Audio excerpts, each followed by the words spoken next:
أعوذ بالله من الشيطان الرجيم.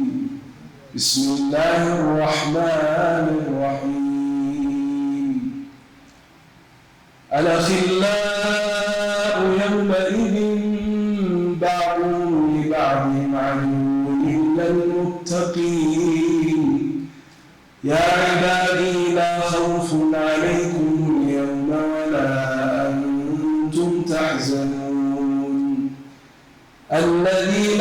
آمنوا بآياتنا وكانوا مسلمين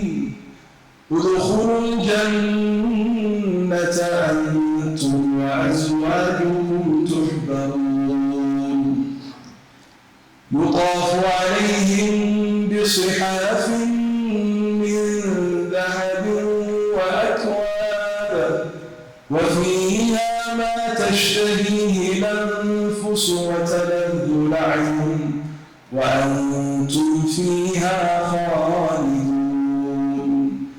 وتلك الجنة التي أورثتموها بما كنتم تعملون لكم فيها فاكهة كثيرة منها تأكلون إن المجرمين في عذاب جهنم خالدون لا يفتر عنهم وهم فيه مبلسون وما ظلمناهم ولكن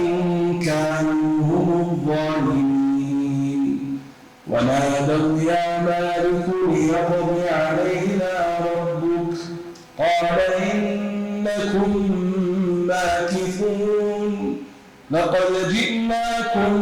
بالحق ولكن أكثركم للحق كارهون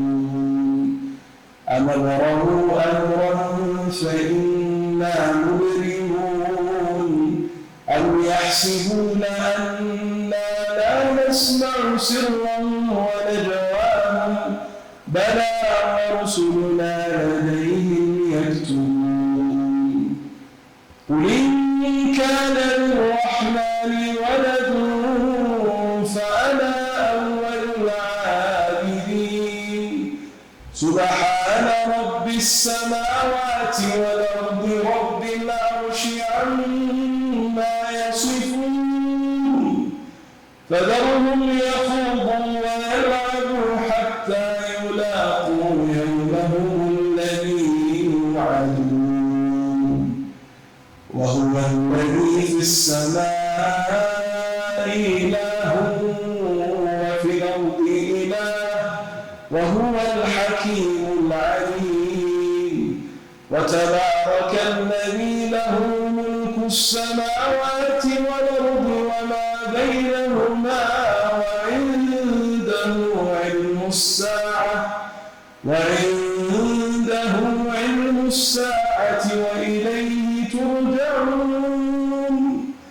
ولا يملك الذين يدعون من دونه الشفاعة إلا من شهد بالحق وهم يعلمون ولئن سألتهم من خلقهم ليقولن الله فأنى يؤفكون وقيله يا رب إن هؤلاء قوم لا يؤمنون فاصفح عنهم وقل سلام فسوف تعلمون